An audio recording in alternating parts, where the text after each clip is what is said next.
Pembentukan Provinsi Flores sebuah inovasi pelayanan publik di era globalisasi. Sahabat suara Flores yang budiman. Wacana pembentukan Provinsi Flores boleh dibilang sudah basi bahkan berlumut.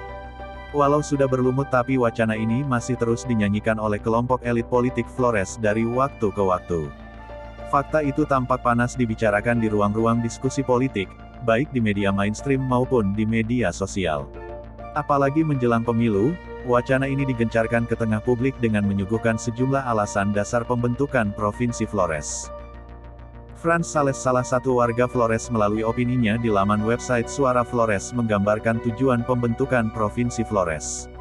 Menurutnya pembentukan Provinsi Flores untuk mempermudah pendekatan percepatan pembangunan dan pengembangan infrastruktur daerah agar pelayanan publik dapat berlangsung lebih baik.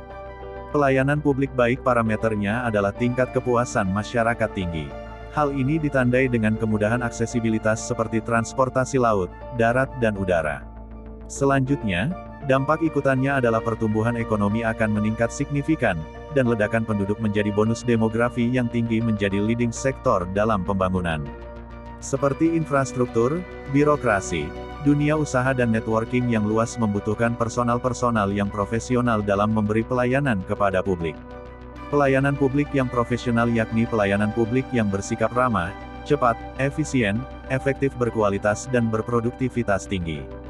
Ini harus menjadi habitat di setiap unit atau instansi pemerintah maupun swasta. Hal ini merupakan bentuk paradigma baru dalam administrasi pelayanan publik baru atau New Public Service.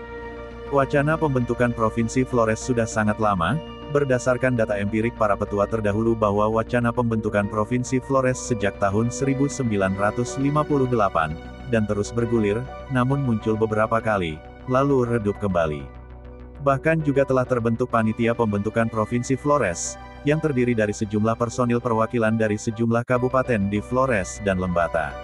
Langkah selanjutnya dilakukan dengan pertemuan-pertemuan dengan sejumlah agenda pembahasan untuk melihat dan mengkaji dari sejumlah aspek.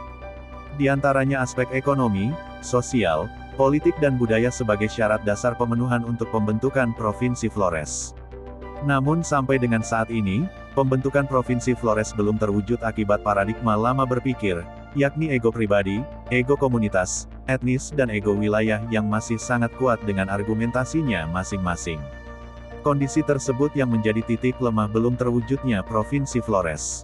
Untuk itu saya mengajak kepada semua elemen masyarakat Pulau Flores dan Lembata, baik yang ada di Pulau Flores dan Lembata maupun yang berada di luar. Maksudnya untuk merisain kembali konsep berpikir paradigma baru, yakni integrasi dengan model kolaborasi. Pembentukan Provinsi Flores adalah sebuah keniscayaan dan harus didorong kepada semua pimpinan daerah di setiap kabupaten dan DPRD Kabupaten Sedaratan Flores dan DPRD Provinsi NTT. Hal itu dilakukan untuk didiskusikan pada tataran formal, yakni masuk dalam agenda utama pada pembahasan di lembaga DPRD setiap kabupaten di Pulau Flores dan Lembata.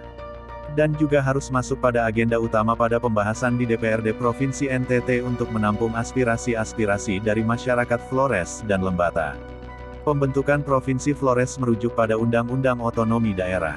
Undang-Undang Otonomi Daerah adalah suatu bentuk inovasi regulasi sangat membuka ruang untuk dapat dilakukan bagi stakeholders atau pemangku kepentingan di daerah untuk segera menangkap peluang ini. Hal ini hanya bisa tercapai melalui cara berpikir besar dan bekerja cerdas serta kerja kolaboratif. Tujuannya yaitu untuk mewujudkan visi besar, yaitu terbentuknya Provinsi Flores, Nusa Bunga, tempat lahirnya ideologi Pancasila yang menjadi landasan bangsa Indonesia. Itulah pandangan singkat Franz Sales tentang wacana usang Provinsi Flores. Sebagai orang Flores, bagaimana pendapat Anda? Demikian sahabat kami kabarkan untuk Anda. Ikuti terus informasi terbaru hanya di channel YouTube Suara Flores, channel kebanggaan Anda. Salam hormat dan sampai jumpa.